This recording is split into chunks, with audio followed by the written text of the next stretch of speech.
Sir, ಇವತ್ತು ರಾಜ್ಯದ ಸುವ್ಯವಸ್ಥೆ, ಕಾನೂನು ಸುವ್ಯವಸ್ಥೆ ಇದೀಗ ಹಾಳಾಗಿರುವಂಥದ್ದು. ಜೀರೋ ಅಭಿವೃದ್ಧಿ ಅಂತ ಹೇಳಲಿಕ್ಕೆ ಬಯಸ್ತಾ ಇದ್ದೀನಿ. ಕಾನೂನು ಎಲ್ಲಿದೆ? ಕಣ್ಣು ಮುಚ್ಕೊಂಡಿದೆ ಕಾನೂನು ಅಂತ ಹೇಳಲಿಕ್ಕೆ ಬಯಸ್ತಾ ಇದ್ದೀನಿ. ನಮ್ಮ ಜೊತೆ ಮಾಜಿ ಸಚಿವರು ಇದ್ದಾರೆ, ನಾರಾಯಣಸ್ವಾಮಿ ಸರ್ ಅವರು. ಸರ್, ಇವತ್ತು ರಾಜ್ಯದ ಸುವ್ಯವಸ್ಥೆ, ಕಾನೂನು ಸುವ್ಯವಸ್ಥೆ ಇದೀಗ ಹಾಳಾಗಿರುವಂಥದ್ದು, ಅಭಿವೃದ್ಧಿ ಕೂಡ ಶೂನ್ಯವಾಗಿರುವಂಥದ್ದು. ನಿಜವಾಗ್ಲೂ ಇದು ಅಭಿವೃದ್ಧಿ ಅಂತ ಹೇಳೋದಕ್ಕೆ ಬರೋದೇ ಇಲ್ಲ.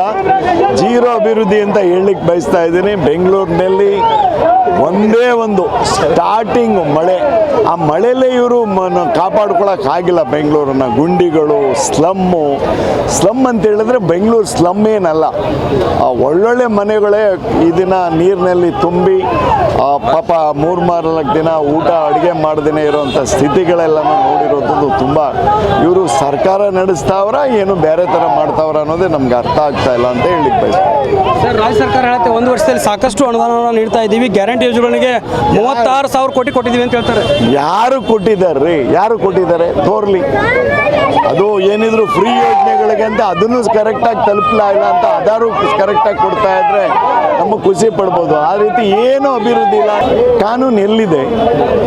ಕಣ್ಣು ಮುಚ್ಕೊಂಡಿದೆ ಕಾನೂನು ಅಂತ ಹೇಳಲಿಕ್ಕೆ ಬಯಸ್ತಾ ಇದ್ದೀನಿ. ನಿಜವಾಗ್ಲೂ ಕಾನೂನೇ ಇಲ್ಲ. ಏಕೆಂತೇಳಿದ್ರೆ ರಸ್ತೆಗಳಲ್ಲೆಲ್ಲ ಮರ್ಡರು, ಗುಂಡಾಗರ್ದಿ, ಇವೆಲ್ಲ ಯಾವುದೇ ಆಗಲಿ, ಈ ಹಿಂದೂ ಮುಸ್ಲಿಮ್ಸ್ ಅಂತ ನಾನು ಹೇಳಲಿಕ್ಕೆ ಬಯಸಲ್ಲ.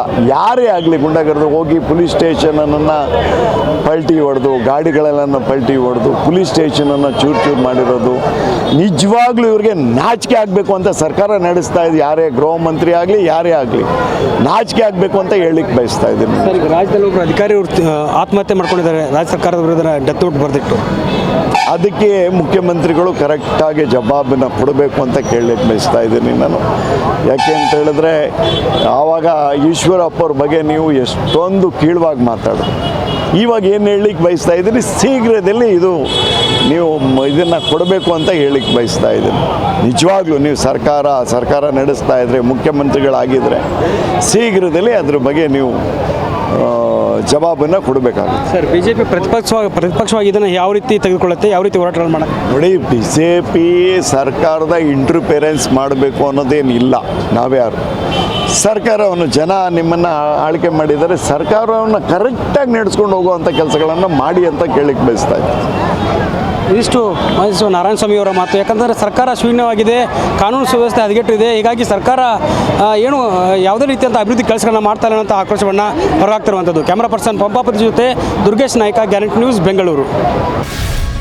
ಗ್ಯಾರಂಟಿ ನ್ಯೂಸ್, ಸುದ್ದಿ ಖಚಿತ, ನ್ಯಾಯ ನಿಶ್ಚಿತ.